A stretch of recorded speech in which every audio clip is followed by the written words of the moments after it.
now, or do we have time? Yep. Okay. Yeah. So Keren Elazari is going to come up next. She's an awesome speaker. She spoke for us last year. She spoke at DEF CON last year. She's spoken at several TED conferences. So I think you're going to be really excited, and she's got something special to say at the very end, so make sure you stick around. Yeah, there'll be little surprises throughout the day, but... Listen, guys and girls, while we get set up, it's going to take me a minute with the cables and stuff. I want to offer you a chance to have some exercise. So there's upgrades to first class today, lots of seats in the front row. You see the talk, you'll enjoy it more. And, just get up, move around, stretch your legs, move your shit. I might be amusing, but it's not a stand-up, so I'm not going to make fun of the people in the first row. So I promise I won't make fun of you if you come and sit in the front. You're very welcome, feel free. And I have another request, a housekeeping request. Can we keep the door just open and have people come in and out? Because it's way more distracting to hear that people trying to close the door and not, failing at closing the door. So let's just put this here, and I'm going to let the magicians take care of that stuff. I'll get mic'd up in a second. Here's the clicker also. There's going to be something pretty special happening at the last couple of minutes of the talk. So y'all want to be sticking around for that because it's something never before seen and never to be seen again, maybe. So, all right. You get that stuff set up. Looking good, looking good. Mic. I need a lav mic. Yeah, let me. So much.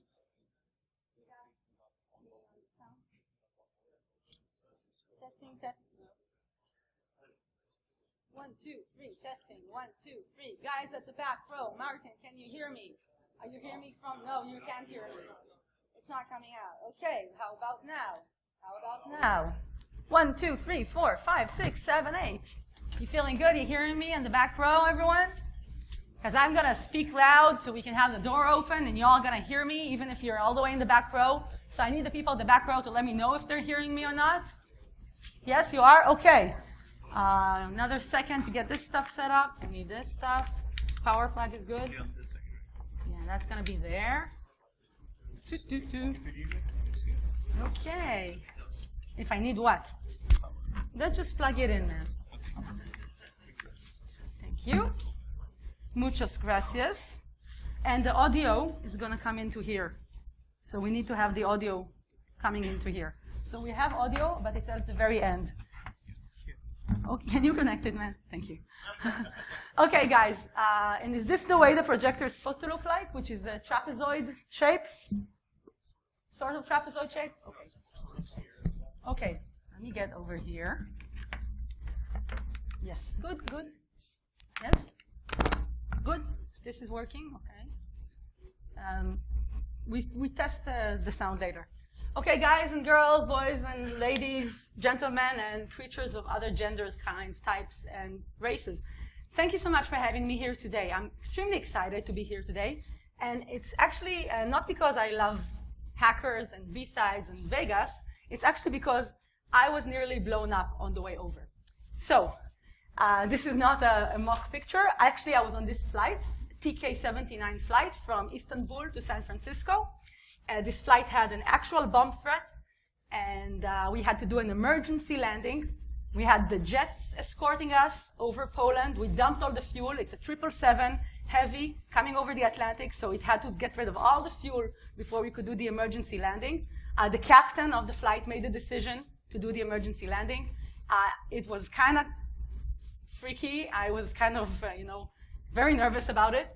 And we had the fire trucks and the Polish SWAT teams and the dogs sniffing out, all that, all that circus happening on the jetway in Poland.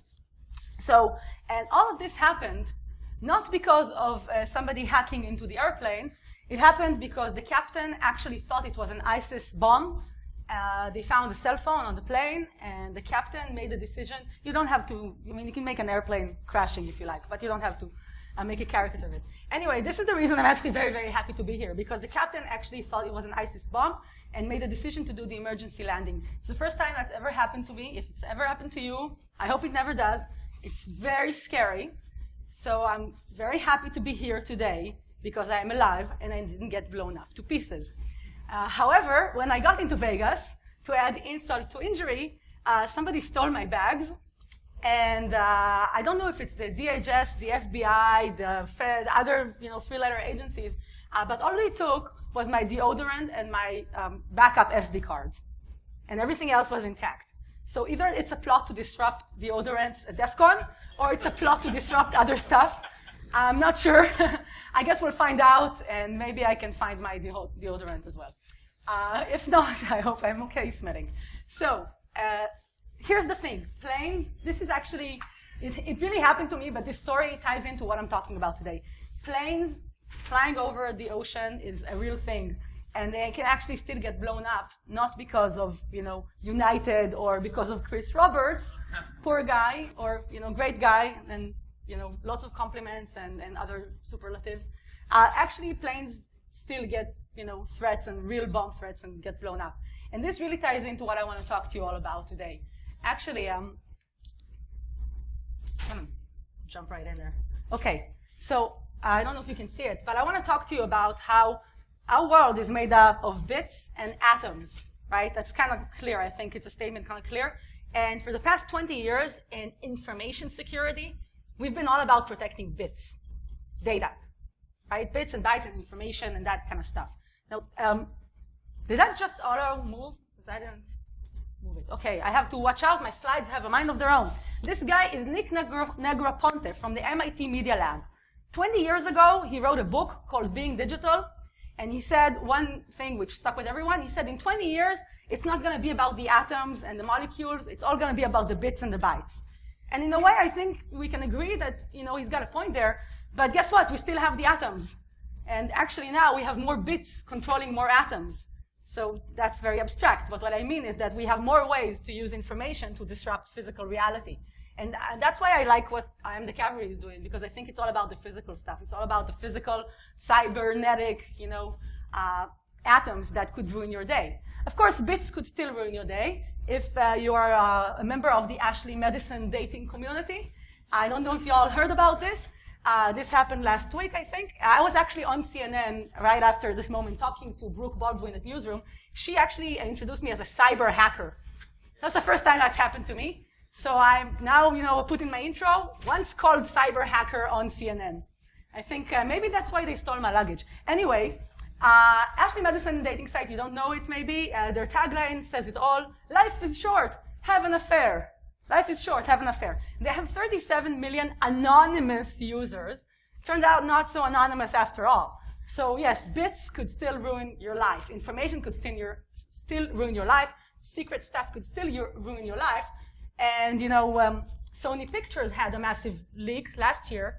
Pretty terrible stuff for the Hollywood industry, but pretty great for Charlize Theron, Academy Award-nominated actress, because she was able to negotiate a fair fee, an equal fee for her next gig starring in Mad Max. If you haven't seen it, great movie. Because she saw in the emails leaked from Sony that she was not getting paid the same way as the guy actors. So these leaks, what they tell us is that secrets are going to get out there at some point, and it could ruin somebody's day, but it also could do some good stuff. And that brings me to why people are so afraid of hackers. We are hackers, and what happens is that a lot of the times the shit that we do shatters people's illusion. People think they're living in a safe world. They think they have privacy. They think they have secrets. And whether their secrets are on Ashley Madison or they're on Gmail or on, wherever their secrets are, actually, I don't think they have any secrets from these guys, because these guys don't charge money for the service, right? You don't pay to use Facebook, WhatsApp, or Instagram. What you pay with is your information. You pay with your choices, your decisions, the stuff that you do, the places you go to, the people you like, the people you don't like. All of that stuff, that's actually worth a ton of money. The movies you enjoy watching and interacting with, actually, did you know that if you upload something to YouTube, it kind of belongs to them? And it's kind of crazy if you look into the rules of what it means when you upload video to there. So all of this is happening because if you're on the internet and you're not paying for something, there are good chances you are the product, right? If you all heard this one before, maybe some of you, okay. Are you aliens? Are you awake? Yes, some of you? Good. All right, so basically this is all happening because of what our good friend Mikko Hyppönen likes to say. Oh, look, I have a fire thing in the middle of my slides. I just realized this. Is there a way we can move a little bit the projector so it's not on this, or can you see it okay? You can see it okay. So I have read and accepted the terms of use. This is probably the biggest lie on the interwebs, because nobody has read and accepted. I mean, nobody has read them. They just accept it. They click through. Even us, who are hackers and, minded individuals, we never read these terms of use anyway. Now I have a sister who is a lawyer, and she tells me about this stuff. And she says, you know what? It's crazy, the stuff you're all accepting. She's not a hacker. She's a lawyer, like I said, and she's done her master's thesis only about the stuff that we are all agreeing to do. So we're agreeing to do some crazy stuff. And this is what Mikko Hyppönen from F-Secure calls the biggest lie on the interwebs. And basically, here's the reality. Our information is worth a lot of money. Everybody's information is worth a lot of money. And maybe we don't really have a lot of secrets anymore. Not us, not the other people. So really, maybe the future of cybersecurity is not about secret information. It's not about keeping things secret. It's not about privacy. Or it's not just about privacy and secrecy. I know this is a little bit of a controversial claim here, but stick with me for a little while more, have a coffee. I'm gonna suggest also the flip side of that statement.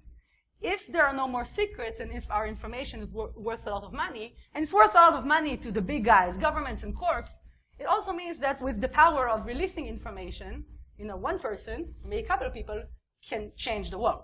They can influence governments. They can maybe take down a corrupt corporate, or help Charlize Theron get an equal pay in her next movie, which is great for Hollywood actresses. So maybe, just maybe, in a few years, in this reality where there are no more secrets, maybe with the help of some hackers, the governments and the corporates will be as transparent and as exposed to us as we are to them. Maybe. It's one idea. And as you all know, this is something I mention a lot. About 100 years ago, Supreme Court Justice Brandeis, here in the United States, he said that there is no better disinfectant than the light of day, and that releasing information is a cure for many social illnesses. And I very much like that idea 100 years ago, but I think it still makes sense. So it's not about secrets. It's about a way of life. It's about our atoms. It's about the things that we're going to trust. So I just wanted to get all that information and secrecy stuff out of the way before we move into the physical stuff. And the physical stuff could be one of these boats, $80 million super yachts, sailing on the Adriatic Sea. Stop me if you've heard this one before. You all heard this one before? No. Okay, $80 million super yacht about a team of researchers from University of Austin, Texas, using some GPS spoofing and a laptop worth like $1,000, can send it veering off course. So it is bits controlling atoms, information controlling physical reality. And it's the same stuff that they used to take this yacht off course, same stuff they used to crash land the drone. And it's not new stuff. They did it a few years ago at the university, like I said, University of Austin in Texas. So what is happening here? With $1,000, you can take down $1,000 worth of fiberglass or $80 million worth of fiberglass. That's a little bit scary. So why is this happening? It is happening, I think, because of two reasons. One is convergence, and the second is multiplicity. And I will explain. When I talk about convergence, for years, people told us that very soon we're going to have one device that does everything. You've probably seen those images of how people used to have like a camera, an MP3 player, and a personal digital assistant, and I don't know, like a fax machine, and now it's all in your iPhone, or something like that. So everything is converging, the technology is all coming together, and we are told that this is, going to keep happening. So at some point, we're only going to have one operating system, one major computer programming language. But this is actually bullshit. There's actually more and more stuff and more types of technologies being connected and created every day. So it's not convergent at all. It's actually very diverse. But at the same time, we still have a lot of core things which are shared among everyone, and these are very vulnerable things. And what do I mean by that? Thank you all, by the way, for joining this session. I hope I'm making some sense, because my brain has been very frazzled, and I've been on a bomb threat and coffee and jet lag, and it's like the perfect storm in my brain right now. So I'm happy that actually there are people here. Okay, let me ask you all, You all came over from all kinds of parts of the world. You all speak a few languages, I'd imagine. What would you think is the most popular language in the galaxy right now? Mandarin? I heard another one? COBOL, okay. Good one, good one. Other guesses? C++. So actually, guys and ladies, math, well, math is good, but it's kind of abstract. So I'm actually, you're right, but it's kind of abstract. So I'm actually talking about software language, not a big surprise there. And it's more popular than Mandarin and English combined. And this is, of course, Java. So Java is on billions of devices. Yeah. God help us all. And this shit has been around for years, and we're still finding like 0 days like every moment. And this stuff is not running like on laptops and web apps, right? It's running like ATMs and medical devices and cars. It's freaking running the Java, the Mars Curiosity rover on Mars. I mean, it's part of the OS. It's not the only thing running it, but it's part of the OS.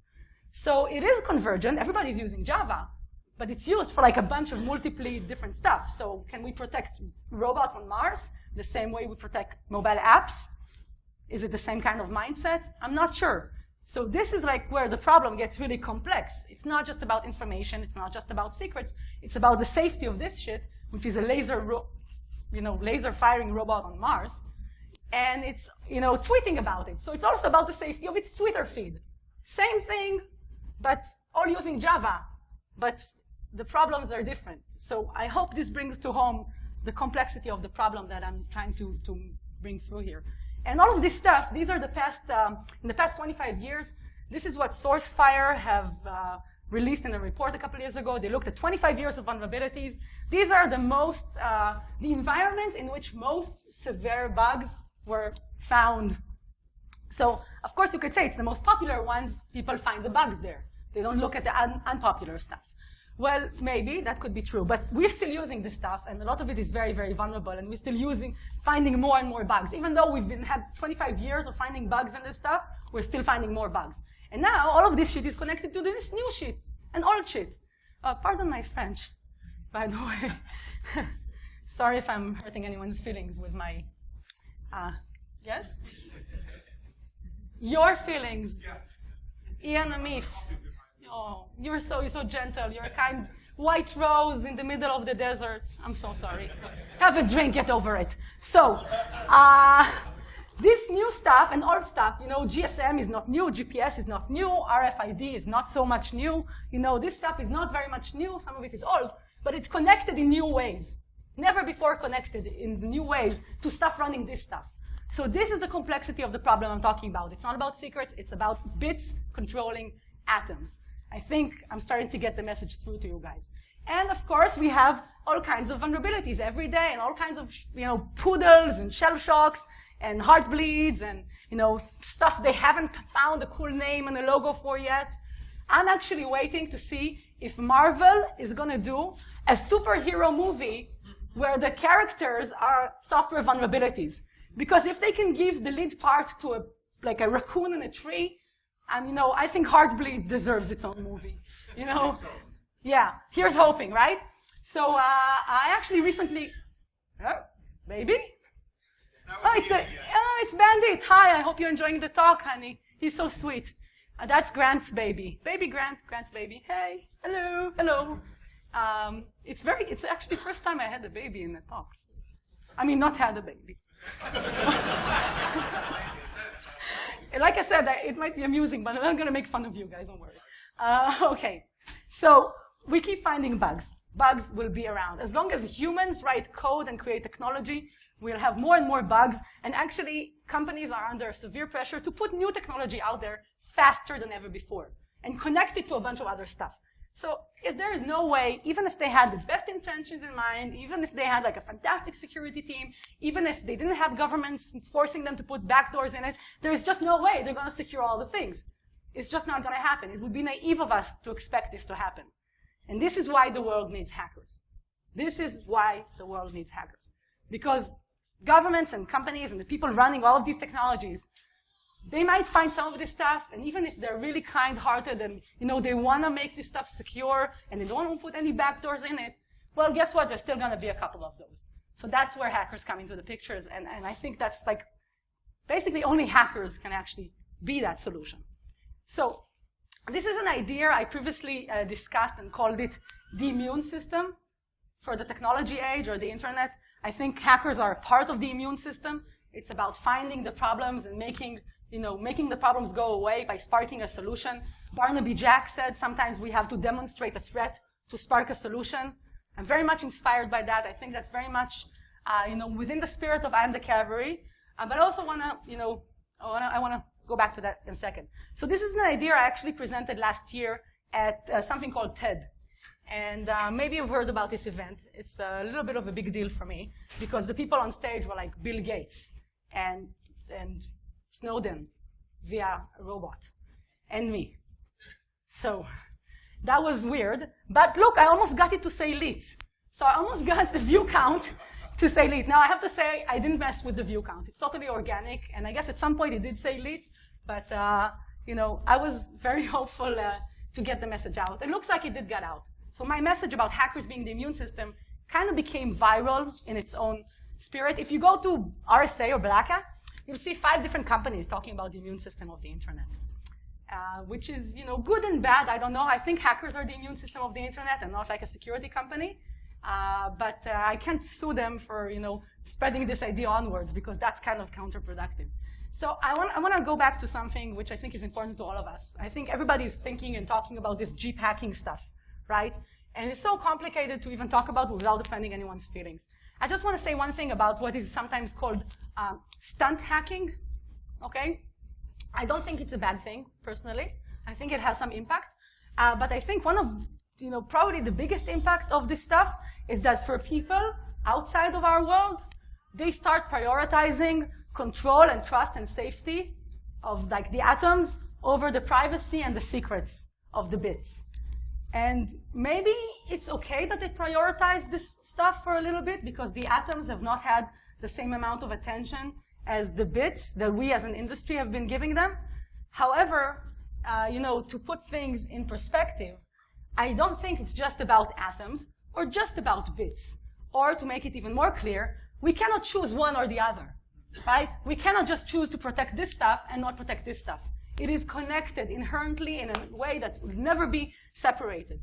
We're only going to get more wired and more connected, and this stuff is going to be like on the moon and Mars and, but here in my pocket. It's all the same stuff.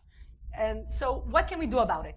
A few things I suggest we can do before we move on to the more exciting part of today's presentation, which is going to happen in a couple of minutes, something pretty special. A few things we can do. We think about the atoms, not about the secrets. We keep thinking about them, and this is what I Am the Cavalry is pushing forward, protecting the physical reality stuff. I think it's critical that we talk about it all the time. I sure talk about it all the time. And we try and find all the bugs. Like we help do what we can to make more bugs known. Because we gotta make the bugs known. There's no better disinfectant than the light of day, right? This is very important. And think about an ecosystem. Think about the fact that there's no islands in cybersecurity. Maybe Richard Branson, the guy who started Virgin, maybe he has a private island to which he flies with a private jet. And he makes all his calls on his private Virgin mobile network, which he owns. And, he has everything set up privately. That's one guy. For the rest of us, we got to figure this shit out. Unless, you become one of Richard Branson's slaves, guests at the island, and then you're good to go. I was actually offered a trip to this island. It exists. They have a Bitcoin conference happening there. I declined politely. So, this is us, guys. This is how the world sees us. And you know what? It's kind of scary, but it's also how we gotta be. We gotta be armed to the teeth. We gotta be working together. We gotta be, making a difference in the world. And we also gotta make other people be like us or understand us. And we gotta take this very scary image, which I put in Lego to make it a little bit less scary. Okay, actually somebody else made the image. I didn't make it. But, Lego people are less scary. So maybe if we are like this, but we are Lego people, people can relate to us more. I hope that makes sense. Now, before we move on, I want to just bring home one last point. It's really up to us here in this room. The cavalry is not coming. We are it. We totally are it. So, guys, that's a big responsibility. The future is already here. This stuff is already happening. It really is about us if we can save this future or not. So, thank you for listening and participating. No applause yet, please. I want to ask you if you want to see the next part. So, I just realized I totally skipped my introduction about who I am. But you don't need to know that. I mean, you can Google it or something. I don't have a Wikipedia page, but you can figure it out. So actually a lot of what I am about is because of this woman. And I think for a lot of people it's like this. Angelina Jolie in 1995 film Hackers as acid burn. I was 14 when I saw this movie, and I was inspired, just deeply inspired. Keep the door open, guys. Just keep the door open. I'll speak up loudly. Keep the door open. Thank you. It's very distracting. You need WD-40 on the door. You know what it is? Okay. So this woman inspired me to be like a hacker and to think about it as something which is a good thing. I never for a minute, when I saw this movie, I never for a minute thought the hackers are the bad guys. I only thought the hackers were heroes. And that's what I keep thinking for the past 20 years. So this movie has done, quite a lot of impact. You can make fun of it or you can admire it like I do, but the movie has made an impact. Angelina Jolie has made an impact on the cybersecurity industry, I think an undeniable impact. And so this movie just had its 20th anniversary. And I had a crazy idea a few hours ago, actually 72 hours ago, somewhere in Sebastopol in Northern California, where I was camping out with a bunch of hackers at something called Foo Camp, which is an unconference. And I came out there and I just had a crazy idea. I realized, hey, it's 20 years for hackers. Let's do something cool. Let's make a fan version of Hackers from 1995. And this is a fan version in the spirit of what is called Sweding a movie. If you don't understand this, it's from a Michel Gondry film called Be Kind, Rewind, where they actually have a video library and they lose all the videos and they have to recreate the videos themselves because people want to rent Ghostbusters. So they recreate Ghostbusters with aluminum foil in the library. And they call it the Sweded version of the movie, and it becomes more popular than all of the other stuff. So we tried to make a Sweded version, which means it's a mashup, cover, version, redo, remix. It might make more sense than the original plot. It might not. There were a lot of people involved, actually like 30 people involved. Some of these names you will recognize, and I'm going to let you, I suggest you stick around for the credits roll at the end of the film that we may see in a minute, because there's a lot of people you might know and love or hate, Spoiler? No spoiler. You know what? I'll let you find out for yourself. Just before I screen this to you guys, I want to say this is totally a labor of love that these 30 people made happen in 24 freaking hours between Friday night and Saturday night after I nearly got blown up on a plane. So if it's kind of crazy, bear with us. It's wacky, I think. Maybe it's adorkable. Who knows? It's never before seen footage, and it will never after be seen again unless it gets leaked, uploaded to the interwebs. But at this point, my friend at the console, hello, I'm speaking to you. I need to stop the video filming. So thank you all for watching.